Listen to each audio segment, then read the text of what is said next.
Someone knocking on the door. Who is here now? Hi. Asmodeus? Yep, that's me. No offense intended whatsoever, but what are you doing at my doorstep? I'm in the middle of important things. Trust me, I am just as uncomfortable as you are, but I heard from Fizz, who heard from Blitz, that you have no friends, and you might need someone to talk to, so... You heard from Blitz? Well, not directly, but sort of. Oh, right. Come in.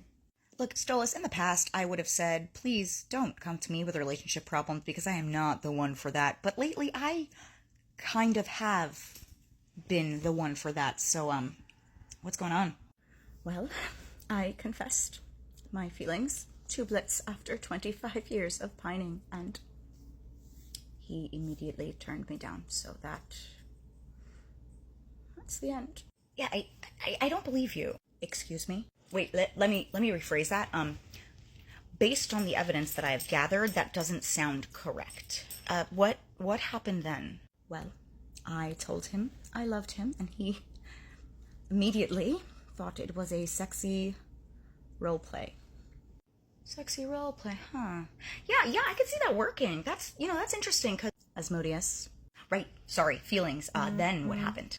Well, I left, and he followed me, yelling at me the entire way about how privileged I was, and how I used him, and how I didn't give him any time to think, and basically confirmed what I thought, which is that he just thinks of me as some blue-blooded fool, and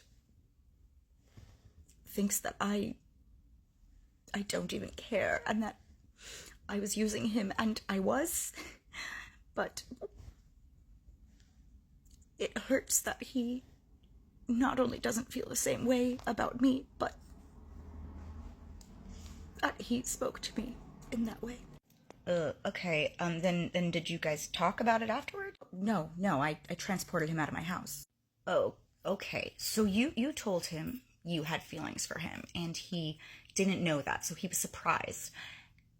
And then you left the room, and when he followed you and told you that he needed time to think, and also felt like he was being used, you didn't speak to him, you just said, peace.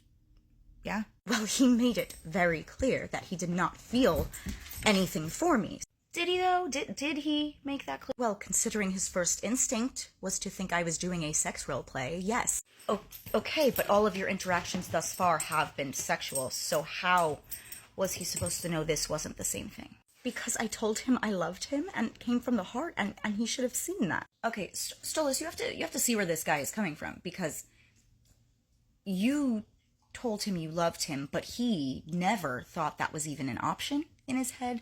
So when you told him, of course, he freaked out. But he said awful things to me. Yeah, I'm sure he did. He's a dick. Well, excuse me. Oh, come on. You know he's an asshole. And look, I'm sure what he said to you was really awful. And I'm sure he really, really hurt you. And I believe that. And he shouldn't have done that. That was wrong of him, especially when you were feeling so vulnerable. But I think you guys might just be on very different pages in very different books. What does it even matter? He rejected me. Well, he didn't, though. He never said that. So, what are you saying? I'm saying I think you two might need to sit down for coffee and talk for more than 5 minutes without making out. I'm the sin of lust. Did I really just say that? Oh, what is wrong with me? Well, I don't want to do that. I'm upset with him. You don't have to now. He hurt you, and that, makes sense. But what I'm saying is maybe not all is lost, and let's not spiral, possibly. So you're telling me a panic attack is not the correct answer here? Yeah, that's basically what I'm saying, but